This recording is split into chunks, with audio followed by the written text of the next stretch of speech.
Tu as toujours été trop confiante, Madeleine. Il a dit cela sans colère, sans même lever la voix, comme on énonce une vérité évidente, presque bienveillante. Nous étions assis l'un en face de l'autre, à la table de la cuisine, celle que j'avais cirée des centaines de fois. Le café fumait encore. La lumière du matin entrait de biais, crue, impitoyable. Et en une phrase, 40 ans d'illusions se sont fissurés. Je n'ai pas répondu tout de suite. J'ai senti mes mains devenir froides, puis étonnamment calmes. Trop confiante. Le mot a roulé en moi comme une pierre qu'on retourne. Ce n'était pas une insulte. C'était pire. C'était un aveu tardif, prononcé sans remords, comme s'il parlait d'une erreur de jeunesse que l'on ne corrige plus. Trop confiante. Pourquoi? Je finis par demander. Il a haussé les épaules. Un geste familier. Pour la vie. Pour moi. Pour tout. Il n'y avait ni excuse ni justification. Juste cette certitude tranquille qui m'a coupé le souffle. Il avait toujours su. Su que je fermais les yeux. Su que je préférais croire. Su que je choisirais la paix plutôt que le doute. Et il avait bâti toute notre histoire sur cette connaissance-là. Je me suis levée. J'ai fait quelques pas. Le carrelage était froid sous mes pieds. Je regardais la fenêtre, l'arbre dehors, la rue qui commençait à s'animer. Tout continuait comme d'habitude. Et pourtant, rien n'était plus pareil. Depuis quand? Ai-je demandé, sans me retourner. Il a pris le temps de boire une gorgée de café. Depuis toujours, il dit. Ce n'est pas arrivé d'un coup. C'est venu naturellement. Naturellement. Ce mot m'a frappé plus fort que le reste. Comme si l'illusion avait été une loi de la nature, et non le résultat de décisions répétées. Je me suis rassise lentement. J'avais l'impression d'entrer dans une pièce que je n'avais jamais vue alors que j'y avais vécu toute ma vie. Nous étions mariés depuis 40 ans. 40 années sans scandale visible, sans cri mémorable. Une vie que beaucoup auraient qualifiée de réussie. Une maison stable, un fils élevé, des habitudes solides. J'avais cru que cette stabilité était une preuve. J'avais confondu la durée avec la sincérité. Tu ne m'as jamais rien dit, ai-je murmuré. Il m'a regardé, presque surpris. Tu n'as jamais vraiment demandé? Cette phrase à l'âme m'a traversé comme une décharge. Tu n'as jamais demandé. Comme si l'absence de question équivalait à un consentement. Comme si le silence que j'avais entretenu pour préserver l'harmonie était devenu une autorisation tacite. Je me suis revue jeune femme, pleine de bonne volonté, persuadée que l'amour se prouvait par la patience. Je me suis revue accepter les silences, les décisions prises sans moi, les phrases rassurantes qui refermaient toute discussion. Je les avais appelées sagesse. Elles étaient, en réalité, des renoncements. Et tout ce que j'ai cru, ai-je demandé, tout ce que j'ai construit, il a soupiré, comme s'il était fatigué d'une conversation trop tardive. Tu as construit ce que tu voulais voir. À cet instant précis, quelque chose s'est détaché en moi. Pas une colère explosive. Une lucidité froide, presque clinique. J'ai compris que la vérité que je cherchais n'était pas une révélation unique, spectaculaire. Elle était disséminée dans chaque année, chaque choix, chaque silence accepté. Je n'ai pas pleuré, je n'ai pas crié. Je regardais son visage, cet homme que je connaissais par cœur et que je découvrais pourtant étranger. Il n'y avait pas de triomphe chez lui. Seulement une forme de lassitude. Comme s'il pensait enfin pouvoir déposer un masque inutile. Tu sais, a-il ajouté, la vie aurait été beaucoup plus compliquée si tu avais voulu tout comprendre. Ces mots-là ont été la vérité brutale. Pas celle des documents, ni des secrets matériels. La vérité d'une logique entière. Mon ignorance avait été pratique. Mon silence, fonctionnel. Ma confiance, un terrain confortable. Je me suis sentie soudain, très vieille, non par l'âge, mais par le poids du temps mal compris. 40 ans d'illusion ne se dissipent pas en un instant. Elles se fissurent, lentement, en laissant apparaître ce qui avait toujours été là. Et maintenant, ai-je demandé. Il a esquissé un sourire sans joie. Maintenant, tu sais, il pensait peut-être que savoir suffirait. Que la vérité, une fois dite, me ramènerait au calme ancien. Il ne voyait pas encore que ce choc initial n'était pas une fin, mais un commencement. Le moment précis où je cessais de protéger l'illusion pour regarder la réalité en face. Ce matin-là, dans cette cuisine trop familière, j'ai compris que je ne pourrais plus faire semblant, que la confiance aveugle n'était plus une vertu, mais une prison, et que si la vérité était brutale, de là elle avait au moins une qualité que l'illusion n'avait jamais eue. Elle ne me demandait plus de me taire. C'est à cet instant exact que mon regard a changé. Et avec lui, le cours de toute ma vie. Avant ce matin-là, avant cette phrase dite sans détour, ma vie me paraissait lisible. Pas flamboyante, mais cohérente. Une ligne continue, sans angle trop vif. J'avais appris à appeler cela la stabilité. Et j'en étais presque fière. Non, Matt, je l'ai rencontré jeune, à une époque où je croyais que l'amour était une promesse de sécurité. Il parlait peu, mais avec assurance. Il savait décider, trancher, avancer. À ses côtés, je me sentais rassurée. Je confondais sa certitude avec une forme de solidité. Quand il disait « laisse à moi faire », j'entendais « je prends soin de toi ». Nous sommes mariés sans drame, sans résistance. Tout semblait aller de soi. Les premières années ont été occupées, pleines de projets modestes, mais concrets. Une maison à faire vivre, un enfant à élever. Des journées réglées par le travail, les horaires, les obligations. Je faisais beaucoup, il décidait beaucoup. Cela me semblait complémentaire. Peu à peu, j'ai glissé dans un rôle que je n'avais pas vraiment choisi, mais que j'assumais avec sérieux. Je m'occupais de l'intendance, de l'organisation, des liens familiaux. Il gérait les choses importantes, les finances, les décisions à long terme, les papiers. Je ne remettais pas cela en question. Il disait que c'était plus simple ainsi. Je voulais le croire. Quand notre fils est né, j'ai cru que quelque chose s'équilibrerait, que la parentalité nous rendrait plus proches, plus transparents. J'ai vite compris que chacun aimait à sa manière. Lui était présent quand il fallait l'être, efficace, précis. Moi, j'étais là tout le temps. Je remplissais les vides sans les nommer. Les années ont passé. Sans cri, sans conflit ouvert. Et c'est cela qui m'a trompée. J'avais grandi dans une famille où les tensions faisaient du bruit. Ici, le calme me semblait être une preuve de maturité. Je ne voyais pas qu'il pouvait aussi être une stratégie d'évitement. Il y avait bien des signes. Des décisions prises sans m'en parler, puis expliquées après coup, des documents que je ne voyais jamais. Affreux, des réponses vagues à mes questions trop précises. Mais chaque fois que je sentais un malaise, je le balayais. Je me disais que je compliquais les choses, que je devais faire confiance. Il disait souvent « Tu n'as pas besoin de t'occuper de ça ». Je souriais. J'acceptais. Je pensais que c'était une marque de protection. Je ne voyais pas encore que c'était aussi une mise à distance. Avec le temps, j'ai cessé de demander. Pas par sagesse, mais par fatigue. Chaque question semblait inutile, presque déplacée. Je me suis habituée à ne pas savoir, à ne pas insister, à croire que l'amour durable se nourrissait d'eux. Concessions silencieuses. La maison fonctionnait. Les repas étaient prêts. Les anniversaires célébrés. Les apparences préservées. Je maintenais un équilibre fragile, sans jamais le nommer ainsi. Et plus je faisais, plus je devenais invisible dans les décisions qui comptaient. Quand notre fils a quitté la maison, un vide s'est installé. Pas seulement celui de son absence, mais celui du sens.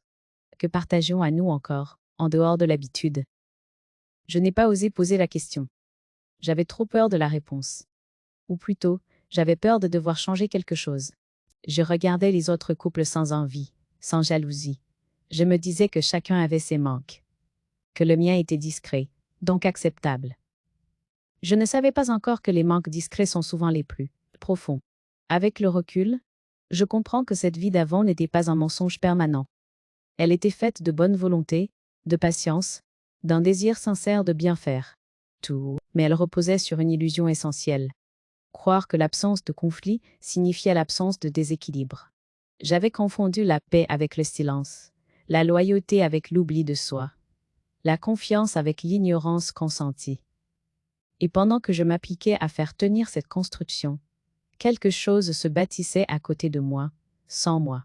Avant ce choc initial, je ne me sentais pas malheureuse. Je me sentais installée. Et cette installation m'a longtemps servi d'excuse pour ne pas regarder plus loin. Je ne savais pas encore que cette vie d'avant, que je défendais presque avec acharnement, allait se révéler incomplète. Non pas parce qu'elle avait été entièrement fausse, mais parce qu'elle avait été vécue à sens unique. Et quand on découvre cela après 40 ans, la vérité n'est pas seulement brutale. Elle est vertigineuse. Les premiers signes n'ont jamais pris la forme d'un rejet brutal. Personne ne m'a dit de me taire. Personne ne m'a poussé hors de la pièce. C'est pour cela que j'ai mis tant de temps à comprendre.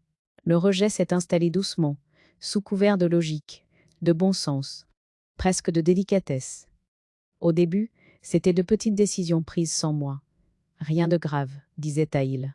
Changer un rendez-vous. Reporter une visite. Modifier un détail administratif. Je l'apprenais après coup, toujours accompagné d'une explication rassurante. Je ne voulais pas t'embêter avec ça. Je souriais. J'acquiesçais. Je me disais que c'était une attention, une façon de me protéger. Je ne voyais pas encore que, peu à peu, on m'habituait à ne plus être consulté. Quand je posais une question, il répondait vite, avec précision, mais sans jamais ouvrir la discussion. Ses réponses fermaient les portes au lieu de les ouvrir. C'est réglé. Ce n'est pas important. Fais à moi confiance. Ces phrases revenaient souvent, trop souvent. Elles avaient un ton si calme qu'il devenait presque indécent d'insister. Alors je n'insistais pas. Je me corrigeais moi-même. Je me disais que j'étais trop exigeante, trop curieuse, trop inquiète. Il y avait aussi ces moments en société. Des repas entre amis, des réunions familiales. Il parlait avec assurance, racontait nos projets, nos décisions, comme si tout avait été pensé ensemble. Quelqu'un se tournait parfois vers moi. « Et toi, qu'en penses-tu » Il répondait avant que j'aie le temps d'ouvrir la bouche. « Elle est d'accord. » Je souriais encore. Mais à l'intérieur, quelque chose se rétractait. Ce n'était pas de la colère. C'était une sensation plus sourde, celle d'être présente, sans être nécessaire. À la maison, les remarques étaient subtiles, presque bienveillantes. « Tu te fatigues trop pour des détails.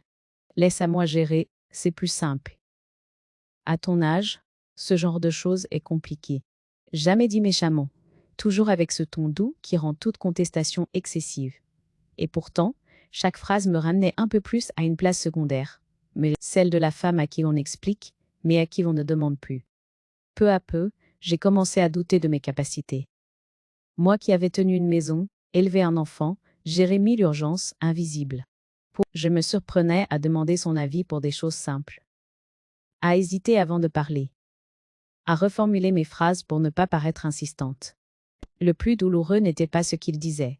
C'était ce qu'il ne demandait plus. Il ne me demandait plus mon avis. Il ne me demandait plus comment je me sentais vraiment. Folle, il ne me demandait plus rien qui puisse appeler une réponse sincère. Quand je racontais ma journée, il écoutait distraitement. Son regard glissait ailleurs. Quand je me taisais, il ne remarquait pas la différence. Ce silence-là lui convenait parfaitement. Il rendait la vie fluide, sans aspérité. Pour moi, il devenait pesant. Je me souviens d'un soir précis. J'étais fatiguée, plus que d'habitude. J'ai dit, presque malgré moi, « Parfois, j'ai l'impression de ne plus compter vraiment. » Il a souri, doucement. « Tu te fais des idées. Tout va bien. » Cette phrase m'a figée. Tout va bien signifiait surtout, ne touche à rien. C'était la clôture parfaite. Celle qui invalide votre ressenti, sans jamais l'attaquer frontalement. À partir de ce moment-là, j'ai commencé à me sentir étrangère dans ma propre vie. Pas exclue, ce serait trop visible, mais décalée. Comme si je vivais légèrement à côté de ce qui se décidait vraiment. Je continuais pourtant à faire ce que j'avais toujours fait. Préparer les repas, organiser les fêtes, maintenir l'harmonie. J'étais irréprochable. Et cette irréprochabilité devenait la preuve qu'il n'y avait aucun problème. Mon silence validait tout. Ce que je ne comprenais pas encore, c'est que ces petites humiliations quotidiennes formaient un système. Un système confortable pour lui, épuisant pour moi. Elle m'apprenait à ne plus poser de questions, à ne plus chercher à comprendre, à appeler confiance, ce qui était en réalité une mise à l'écart progressive. Mais je croyais être patiente. Je devenais invisible. Et pendant que je m'effaçais lentement, en pensant préserver notre équilibre, une vérité plus brutale se préparait. Elle ne surgirait pas dans un cri ni dans un scandale. Elle arriverait plus tard, froide et nette, pour me montrer que ces humiliations silencieuses n'étaient pas des maladresses, mais les premières fissures d'une illusion qui ne demandait qu'à s'effondrer. La goutte d'eau n'est pas tombée dans un fracas. Elle s'est déposée doucement, presque poliment, sur ce qui restait de mes certitudes. Un matin ordinaire, Parmi le courrier banal, une enveloppe administrative s'est glissée entre deux factures. Rien d'urgent en apparence, rien qui annonce un bouleversement. Et pourtant, je l'ai ouverte par réflexe. Un document clair, précis, impersonnel. Trop clair, trop précis. Il y était question d'une décision prise depuis des mois. Une décision engageant notre avenir matériel. Un projet déjà acté, planifié, signé. Sans moi. J'ai relu, lentement, une première fois pour comprendre les mots, une seconde pour accepter leur sens, une troisième pour vérifier que je ne me trompais pas. Je ne me trompais pas. Mon nom n'apparaissait nulle part. Pas en bas de page. Pas en note. J'étais absente d'un choix qui concernait toute notre vie. Quand il est rentré le soir, je n'ai pas parlé tout de suite. J'ai préparé le dîner. J'ai mis la table. J'ai observé ses gestes familiers, précis, assurés. J'ai pensé à toutes ces années où j'avais confondu cette assurance avec une forme de fiabilité. J'ai attendu que le moment s'ouvre de lui-même. Je lui ai tendu le document. Tu peux m'expliquer ça? Il a pris la feuille.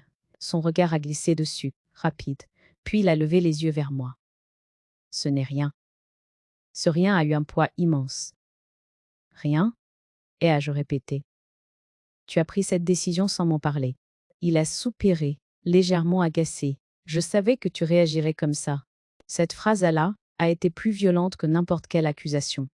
Elle signifiait que ma réaction avait été anticipée, intégrée, neutralisée avant même d'exister. Je n'étais pas une partenaire à consulter. J'étais un paramètre à gérer. Depuis quand? Ai-je demandé. Il a hésité une seconde, une seule. Depuis longtemps. Cette hésitation minuscule a tout éclairé. Ce n'était pas un oubli. C'était un choix répété. Une méthode. Je me suis assise. J'ai senti une fatigue ancienne remonter, mais aussi quelque chose de nouveau. Une colère froide, structurée. Pas celle qui crie. Celle qui comprend. Tu allais me le dire quand? Il a haussé les épaules. Quand ce serait vraiment nécessaire. Vraiment nécessaire. Autrement dit, quand tout serait irréversible. Je n'ai pas élevé la voix. Je n'ai pas pleuré. J'ai simplement dit, tu as décidé pour moi. Il m'a regardé comme on regarde quelqu'un qui complique inutilement les choses. J'ai décidé pour nous. Ce nous m'a presque fait sourire. Un nous sans voix, sans regard, sans place réelle. Un nous de façade. Après le dîner, il est allé se coucher comme si rien n'avait été ébranlé. Moi, je suis restée dans le salon, le document sur la table. Je regardais les lignes, les dates, les signatures. Tout était légal. Tout était propre. Et tout était profondément injuste. Cette nuit-là, je n'ai pas dormi. Pas parce que j'étais sous le choc, mais parce que quelque chose s'ordonnait enfin. Je revoyais les années passées, à accepter les décisions, expliquées après coup. Les silences justifiés par le confort. Les questions étouffées, au nom de la paix. Tout conduisait ici. Au matin, j'ai ouvert le tiroir qu'il m'avait toujours demandé de ne pas toucher. J'ai pris mon temps. J'ai sorti les dossiers un par un. Des papiers classés avec méthode. Des traces d'une organisation parallèle, cohérente, pensée pour fonctionner sans moi. Il n'y avait pas de chaos. Il y avait une logique. Et cette logique reposait sur mon ignorance. Je n'ai pas ressenti de panique. J'ai ressenti une lucidité presque douloureuse. La vérité brutale n'était pas qu'il m'avait menti une fois. La vérité brutale, c'était que mon absence de réaction avait été intégrée comme une donnée fiable. Quand il est revenu le soir et m'a trouvé face au dossier ouvert, il n'a pas nié. Tu n'aurais pas dû regarder? Je l'ai regardé longtemps. Tu pensais vraiment que je ne verrais jamais? Il n'a pas répondu. Son silence n'était plus confortable. Il était nu. À cet instant précis, j'ai compris que continuer à me taire serait consentir. Que refermer ces dossiers serait accepter que mon rôle se limite à celui d'une présence docile. Et j'ai su, avec une clarté implacable, que je ne pourrais plus revenir en arrière. Ce n'était plus une question de confiance blessée. C'était une question de dignité. 40 ans d'illusion venaient de trouver leur point de rupture. La vérité était brutale, oui, mais elle avait ceci de précieux. Elle me rendait enfin responsable de moi à même, Et cette responsabilité-là, je ne la déléguerai plus jamais. Les jours qui ont suivi cette découverte ont été suspendus. Comme si le temps avait ralenti pour m'obliger à regarder enfin ce que j'avais toujours contourné. Je continuais à faire ce que je faisais depuis 40 ans. Préparer les repas, répondre quand on me parlait, tenir la maison droite. Mais à l'intérieur, quelque chose s'était déplacé de façon irréversible. La nuit, surtout, je ne dormais presque pas. Je restais allongée, les yeux ouverts, à écouter les bruits familiers, le tic-tac de l'horloge, la respiration régulière de mon mari, le passage lointain d'une voiture, tout était identique. Et pourtant, je savais que rien ne l'était plus. Ce contraste me faisait plus mal que la vérité elle-même. Je repassais notre vie dans ma tête, scène après scène, avec un regard nouveau. Les moments qui m'avaient autrefois semblé anodins prenaient une autre couleur. Les décisions expliquées après coup. Les phrases dites pour me rassurer. Les sourires destinés à fermer une discussion. Tout s'assemblait comme un puzzle que je refusais jusqu'alors de terminer. Je me suis demandé quand j'avais commencé à me taire. Pas un jour précis, plutôt une lente érosion. Une question que je n'avais pas posée, pour éviter une tension. Une inquiétude que j'avais étouffée pour préserver l'harmonie. J'avais appris à appeler cela de la maturité. Je comprenais maintenant que c'était surtout une peur bien habillée. Cette prise de conscience m'a fait honte, un instant. Non pas une honte tournée vers lui, mais vers moi-même. Comment avais-je pu accepter si longtemps d'être tenue à l'écart? Puis cette honte a changé de forme. Elle est devenue lucidité. Et la lucidité, à cet âge, est une force redoutable. J'ai pris un carnet oublié dans un tiroir. Un carnet vierge, acheté des années plus tôt, sans jamais être utilisé. J'ai commencé à écrire. Pas pour me plaindre. Pour clarifier. J'y ai noté ce que je savais, ce que j'avais découvert, ce que je soupçonnais. Mettre les choses par écrit leur retirait leur pouvoir flou. Les mots devenaient des faits. Je me suis aussi interrogée sur ma peur la plus profonde. Dopro était à ceux la peur de me retrouver seule, je l'étais déjà, émotionnellement. La peur de perdre une image de couple stable, cette image m'avait coûté trop cher. Plus j'y pensais, plus une évidence s'imposait. Ce que je craignais le plus n'était pas de changer, mais d'avoir à reconnaître que je m'étais trompée pendant 40 ans. Je me suis surprise à prier, sans formule apprise, sans demande précise. Pas pour qu'il change, pas pour qu'il s'excuse. Je priais pour avoir le courage de rester lucide, pour ne pas me réfugier à nouveau dans le déni confortable. À ce stade de la vie, la prière n'est plus un espoir de miracle, mais une recherche de droiture intérieure. Peu à peu, ma tristesse a cessé d'être lourde. Elle est devenue plus claire, presque structurée. Elle ne me paralysait plus. Elle m'orientait. Elle me disait « Maintenant que tu sais, tu ne peux plus faire semblant ». Cette phrase, je l'entendais sans cesse. Je n'avais pas encore décidé quoi faire. Pas de départ précipité, pas de confrontation immédiate. Je comprenais que l'émotion devait passer avant l'action, que la colère, si elle venait trop tôt, me rendrait vulnérable. Je voulais agir sans me trahir. Un après-midi, en me regardant dans le miroir de l'entrée, j'ai vu une femme plus âgée, certes, mais pas faible. Une femme qui avait porté une famille, encaissé des renoncements, traversé des années de silence. Pourquoi cette femme aurait à elle moins de droits aujourd'hui qu'hier? Cette question m'a surprise par sa simplicité. À partir de là, quelque chose s'est redressé en moi. Je n'étais plus seulement celle à qui l'on avait menti. J'étais celle qui savait. Et ce savoir change tout. Il ne demande pas encore de réponse extérieure. Il exige d'abord une fidélité à soi. Je n'avais pas l'intention de me venger de manière spectaculaire. Ce que je cherchais n'était pas la punition, mais la justesse. Retrouver un équilibre intérieur, avant toute chose. Ne plus me raconter d'histoires pour tenir debout. Croire en tant d'illusions ne se dissolvent pas en une nuit. Mais à partir de ce moment-là, je savais une chose avec certitude. Je ne pourrais plus retourner à l'ignorance volontaire. Ce seuil franchi, il n'y avait plus de retour possible. La vérité avait été brutale, oui. Mais elle venait aussi d'ouvrir un espace nouveau.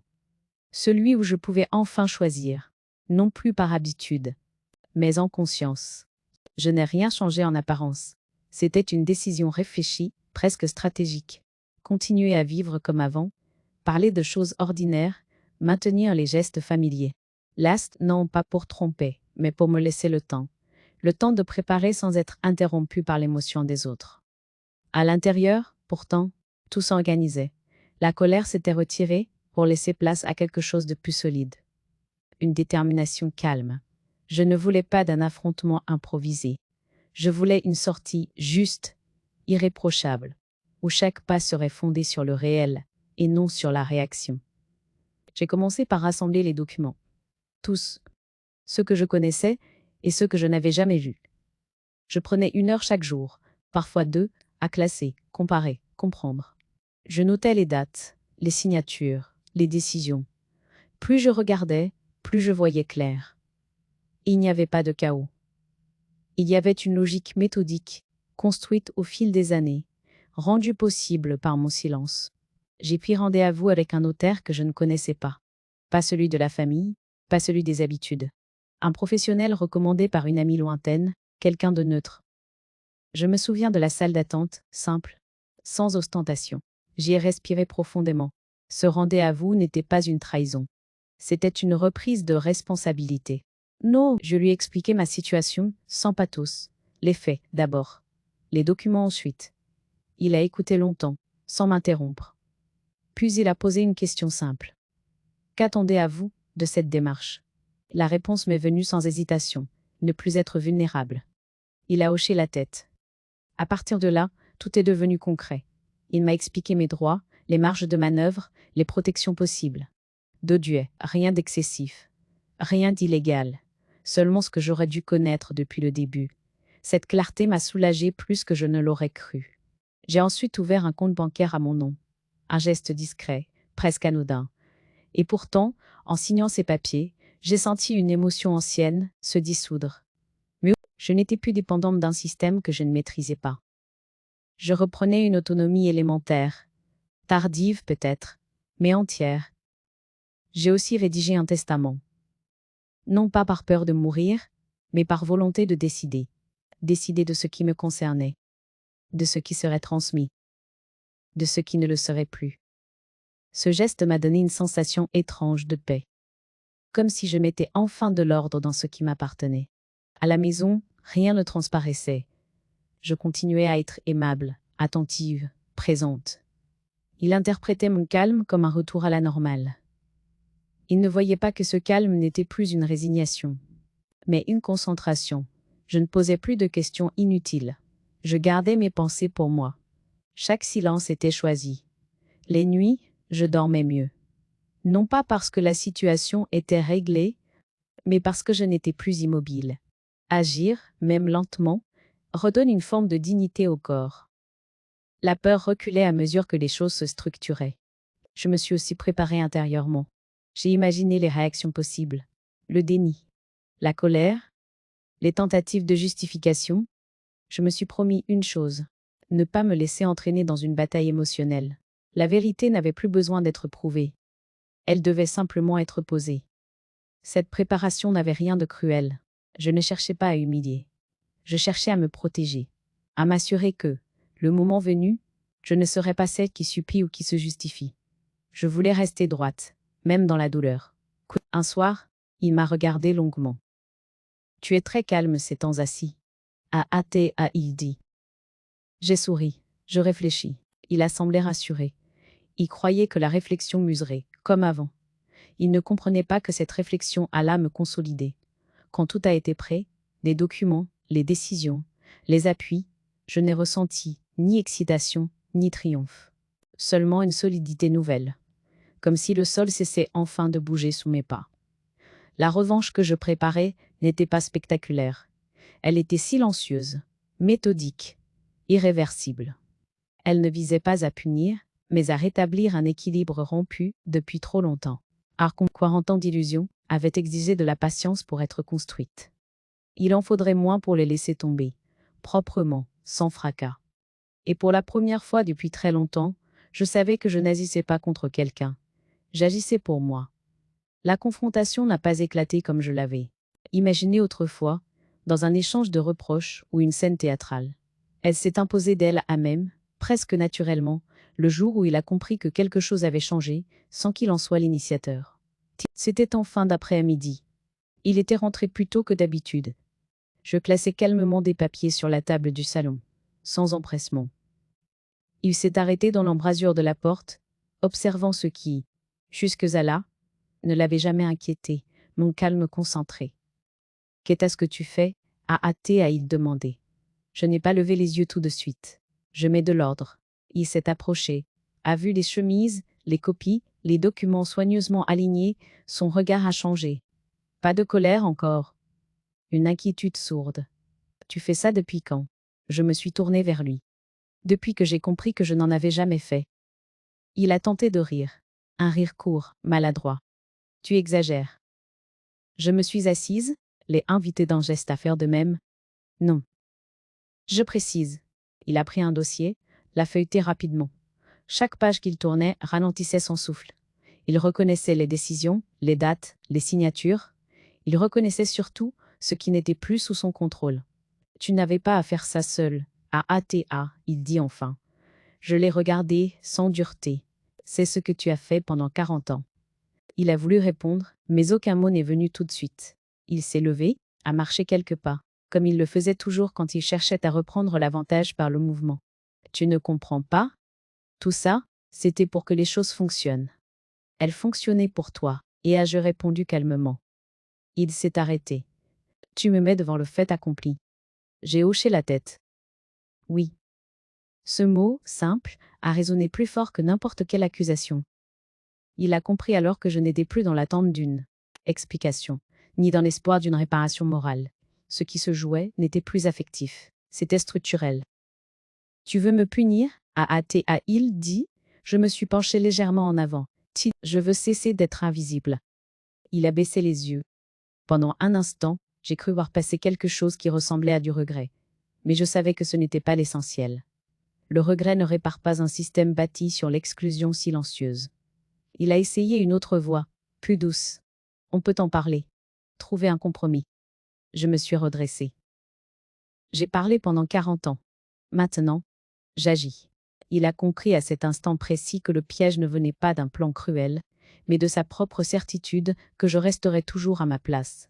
Cette certitude s'effondrait. Sans cri, sans drame.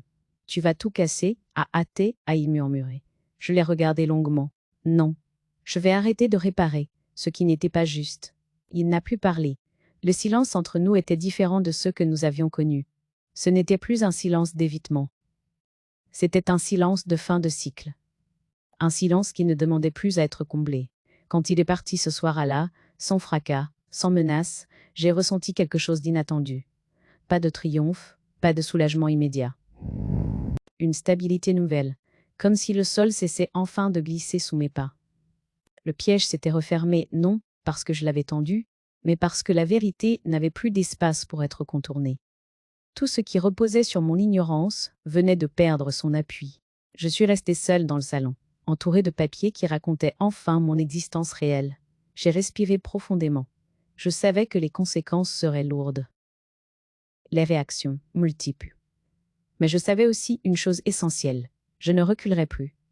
40 ans d'illusion venaient de se briser sans bruit. Et dans ce calme presque irréel, j'ai compris que la vraie confrontation n'avait jamais été contre lui. Elle avait toujours été contre mon propre silence. Bien, après cette confrontation, rien ne s'est réglé. Rien ne s'est apaisé non plus. Ce qui tenait encore debout ne le faisait que par habitude. Et l'habitude, une fois fissurée, s'effondre lentement, mais sûrement. L'éclatement n'a pas été spectaculaire. Il a été diffus, progressif, presque administratif. Et peut-être est-ce cela qui l'a rendu si profond. Il est parti quelques jours après. Pas dans un accès de colère, pas en claquant la porte, il a pris une valise, parlé de recul, de réflexion nécessaire. J'ai hoché la tête. Je n'ai rien retenu. Pour la première fois, je n'ai pas tenté de sauver ce qui ne voulait plus tenir. Ce détachement l'a surpris plus que n'importe quelle opposition. La nouvelle s'est répandue dans la famille, comme une rumeur, mal maîtrisée. Des appels ont commencé à arriver. Des voix prudentes, inquiètes, parfois accusatrices. Qu'est ce qui se passe vraiment ? Tu n'aurais pas pu attendre. Je répondais peu, calmement, sans entrer dans les détails. Plus je parlais, plus je comprenais que chacun cherchait surtout à préserver son propre confort moral. Ma vérité dérangeait parce qu'elle mettait en lumière des silences que d'autres entretenaient aussi. Mon fils a appelé un soir. Sa voix était tendue, incertaine. Papa dit que tu as pris des décisions sans lui. J'ai fermé les yeux un instant, avant de répondre. C'est ce qu'il a fait pendant 40 ans. Il est resté silencieux. Je ne lui en voulais pas. Les enfants veulent croire que leurs parents ont fait de leur mieux. Reconnaître l'injustice oblige, parfois à revoir toute une histoire familiale. Je ne voulais pas lui imposer cela. Je voulais seulement ne plus mentir. Certains proches ont pris parti. D'autres ont préféré s'éloigner. J'ai vu des alliances anciennes se déplacer, des certitudes se fissurer. Ceux qui avaient profité de mon silence étaient soudain mal à l'aise. Ceux qui m'avaient toujours trouvée discrète me découvraient déterminée. Cette nouvelle image ne convenait pas à tout le monde. Il a tenté de reprendre contact. Des messages courts, tard le soir. On peut encore arranger les choses. Tu vas trop loin. Je lisais sans répondre immédiatement. Quand je répondais, c'était sans colère, sans justification. Cette absence de réaction émotionnelle le déstabilisait plus que tout. Il était habitué à ce que je comble les vides, que je rassure, que je recolle les morceaux. Je ne le faisais plus. La maison, elle aussi, semblait différente. Non pas vide, mais dépouillée de sa fonction de façade. Chaque pièce me renvoyait une question simple. Qu'est-ce qui t'appartient vraiment ici? Je n'y répondais pas encore. Je laissais la question s'installer. Un après-midi, en rangeant un placard, j'ai retrouvé de vieilles photos. Des sourires figés. Des moments heureux. Sincères peut-être, mais incomplets. Je les ai regardés longuement. Puis je les ai remises à leur place. Pas par rejet, par lucidité. On peut reconnaître ce qui a existé sans continuer à s'y accrocher. L'éclatement familial n'a pas pris la forme d'un chaos visible. Il a plutôt révélé les lignes de fracture déjà présentes. Chacun s'est repositionné. Certains ont choisi le confort du déni. D'autres, plus rares, ont choisi de me regarder autrement. Et puis, ces regards nouveaux m'ont fait du bien, mais je ne les ai pas recherchés. Ce qui m'a le plus frappé, ce n'est pas la perte de certains liens. C'est la disparition d'une fatigue ancienne. Celle de devoir maintenir un équilibre qui ne reposait que sur moi. Je ne portais plus le poids du non-dit collectif. Ce poids, une fois déposé, laisse un vide étrange, mais respirable. Il y a eu des moments de doute. Des soirs où je me suis demandé si tout cela en valait la peine. Puis je repensais à cette phrase dite sans remords, à cette certitude tranquille avec laquelle il avait reconnu mon aveuglement. Et je savais que revenir en arrière aurait été une trahison plus grave encore, celle de moi, à même. Je ne cherchais plus à être comprise par tous. Je cherchais à rester cohérente. Cette cohérence avait un prix. L'isolement temporaire. Le regard critique. Les silences gênés. Mais elle m'offrait aussi quelque chose de rare. Une solidité intérieure que je n'avais jamais connue. L'éclatement familial n'était pas une fin. C'était une redistribution. Une mise à nu. Chacun reprenait sa part de responsabilité. Ou choisissait de l'éviter. Moi, je n'évitais plus. 40 ans d'illusion avaient tenu grâce à mon silence. En cessant de le fournir, j'avais changé toute la structure. Et dans ce paysage nouveau, encore instable, j'apprenais lentement à tenir debout, sans servir de pilier à un mensonge collectif. Je ne suis pas partie immédiatement. J'avais besoin de ce temps intermédiaire, comme une zone de transition entre ce que j'avais été et ce que je devenais. Rester encore un peu dans cette maison, mais sans y appartenir tout à fait. Marcher dans les pièces en sachant que je n'avais plus à les maintenir en ordre pour quelqu'un d'autre que moi. Puis un matin, sans tristesse excessive, j'ai su que c'était le moment. Non pas une fuite, mais un déplacement. J'ai compris que rester plus longtemps aurait été une manière subtile de continuer à porter une histoire qui ne m'appartenait plus. Partir devenait un geste de cohérence, pas de rupture. Je n'ai pas cherché loin. Je voulais un lieu simple, lumineux, sans mémoire imposée. Un appartement modeste, mais clair, où chaque objet aurait une raison d'être. Quand je l'ai visité, j'ai senti immédiatement que je pourrais y respirer. La lumière entrait largement. Les murs n'exigeaient rien. C'était suffisant. J'ai emporté peu de choses. Des livres choisis, des vêtements utiles, quelques objets auxquels je tenais vraiment. Le reste est resté derrière, sans colère. J'avais passé trop d'années à accumuler pour maintenir une image. Désormais, je voulais de l'espace, pas des preuves. Les premiers jours ont été étranges. Une fatigue profonde, mêlée à une légèreté inattendue. Je me surprenais à attendre des bruits familiers qui ne venaient plus. Puis je réalisais que ce silence n'était pas une absence, mais une présence nouvelle. Un silence qui ne me demandait rien. Je me suis installée dans des habitudes lentes. Me lever sans urgence. Boire mon café près de la fenêtre. Marcher sans but précis. Lire longtemps, sans être interrompu par une obligation invisible. Ces gestes simples avaient une saveur que je n'avais jamais connue. Ils ne servaient plus à maintenir un équilibre fragile. Ils existaient pour eux-mêmes. Je faisais des rencontres sans enjeu. Des voisins polis, une commerçante attentive, des conversations brèves, sans passé commun. Cette neutralité me reposait. Personne ne me regardait comme l'épouse de quelqu'un, ni comme la gardienne d'une harmonie familiale. J'étais simplement là, entière, sans rôle à jouer. Parfois, la mélancolie revenait. Elle n'était plus violente. Elle ressemblait à un passage lent, presque respectueux. Je pensais aux années vécues, à ce que j'avais cru, à ce que j'avais espéré. Je laissais ces pensées traverser sans chercher à les chasser. Elles ne m'écrasaient plus. Elles faisaient partie du chemin. Ils m'appelaient encore, de temps en temps. Les conversations étaient courtoises, prudentes. Ils parlaient d'arrangements possibles, de solutions pratiques. Je l'écoutais sans m'engager. Je n'attendais plus qu'ils comprennent. Ma clarté n'avait plus besoin de validation extérieure. Un jour, en rangeant mes affaires, j'ai retrouvé une vieille note écrite de ma main, des années auparavant. Une phrase simple. Ne pas disparaître. Je l'ai lue longtemps. Elle m'a émue plus que je ne l'aurais cru. Je ne savais pas quand je l'avais écrite, ni pourquoi. Mais je savais maintenant que je l'avais enfin respectée. J'ai recommencé à écrire. Pas pour analyser, pas pour me justifier. Pour déposer des impressions, des souvenirs, des pensées sans témoin. Écrire me permettait de rester fidèle à ce que j'avais vécu, sans le raconter à travers le regard de quelqu'un d'autre. Je me suis surprise à sourire, parfois. Un sourire discret, presque étonné. Pas un triomphe, une reconnaissance. Celle d'une femme qui découvre qu'il n'est jamais trop tard pour se choisir, même après 40 ans d'illusion. Chouette, la solitude, ici, n'était plus une punition. Elle était un espace. Je pouvais y respirer sans me défendre. Je n'avais plus besoin d'être utile pour être légitime. Cette découverte a bouleversé ma manière de me tenir dans le monde. Je ne savais pas ce que l'avenir me réservait, et, pour la première fois, cette incertitude ne m'effrayait pas. Elle me laissait libre.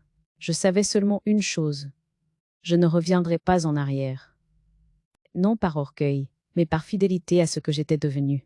Ce nouveau départ n'était pas un effacement. C'était une arrivée tardive, mais réelle. J'entrais enfin dans une vie où je n'étais plus un personnage secondaire de ma propre histoire. Et dans ce calme sans promesse excessive, j'ai compris que vivre sans illusion n'était pas vivre sans espoir. C'était vivre avec une vérité plus simple, plus nue, mais profondément mienne. Aujourd'hui, lorsque je regarde le chemin parcouru, je ne le fais plus avec le besoin de comprendre chaque détail, chaque détour, chaque silence. J'ai appris qu'il n'est pas nécessaire d'expliquer toute une vie pour en reprendre la part. Maîtrise. Il suffit parfois d'un moment de vérité accepté sans phare pour que tout se réorganise autour de lui. Je pense à ces 40 années sans colère apparente, sans cri mémorable. Une vie que beaucoup auraient jugée respectable, enviable même. J'y ai trouvé de la tendresse, de la routine, des gestes répétés. Mais j'y ai aussi laissé quelque chose de précieux. Ma voix entière. Pas parce qu'on me l'avait arrachée, mais parce que je l'avais rangée moi-même, convaincue que le silence était une preuve d'amour. Je ne condamne pas la femme que j'ai été. Elle a fait ce qu'elle pouvait avec ce qu'elle croyait juste. Elle a protégé, maintenu, réparé. Elle a confondu la paix avec l'effacement, la loyauté avec l'oubli de soi. Miss, elle n'était ni faible ni stupide. Elle était fidèle à une idée de l'amour qui lui avait été transmise, et qui demandait surtout de tenir. La vérité brutale, quand elle est arrivée, n'a pas détruit ma vie. Elle a détruit l'illusion qui la contenait. C'est une nuance essentielle. Car ce qui s'est effondré n'était pas l'amour passé, mais la version incomplète que j'en avais acceptée. Reconnaître cela m'a permis de ne pas transformer la lucidité en amertume. Je pense aussi à l'homme avec qui j'ai partagé ces années, Je ne le réduis pas à ses choix. Il a vécu selon une logique qui lui convenait, et qui a longtemps été facilitée par mon silence. Il n'a pas cru nécessaire de me voir comme une interlocutrice à part entière. Il s'est trompé sur une chose essentielle. Il a confondu mon calme avec une absence de limite. Il a taire. La justice que j'ai cherchée n'a jamais été une vengeance spectaculaire. Elle n'a pas humilié. Elle n'a pas détruit. Elle a remis les choses à leur place. Elle m'a rendu à moi à même. Cette justice-là est discrète, presque invisible. Elle ne fait pas de bruit, mais elle change durablement la manière dont on se tient dans le monde. Je vis aujourd'hui plus lentement, plus sobrement. Les journées n'ont rien d'exceptionnel, et c'est précisément ce qui les rend justes. Je décide sans demander la permission. Je parle quand j'en ai besoin. Je me tais quand je le choisis.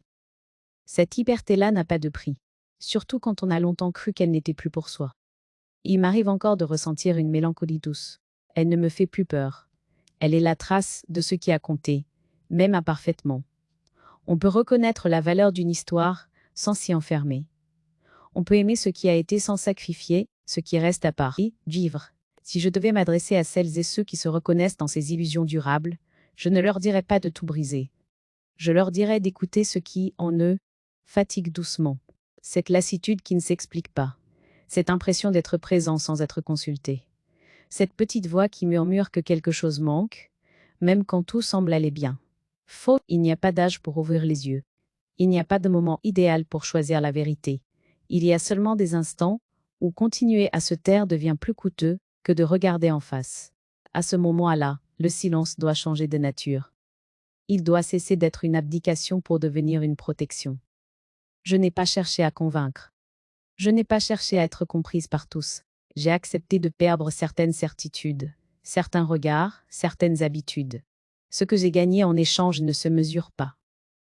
C'est une présence intérieure, une cohérence retrouvée, la sensation simple et profonde d'être à ma place. 40 ans d'illusion m'ont appris beaucoup sur la patience. À refrain, la vérité brutale m'a appris quelque chose de plus rare encore, la dignité tranquille de ne plus se mentir. Et si je devais résumer tout cela en une seule phrase, pour moi comme pour celles et ceux qui liront ces mots un jour, ce serait celle-ci, simple et ferme, désormais gravée en moi. Le silence peut aussi être une forme de justice.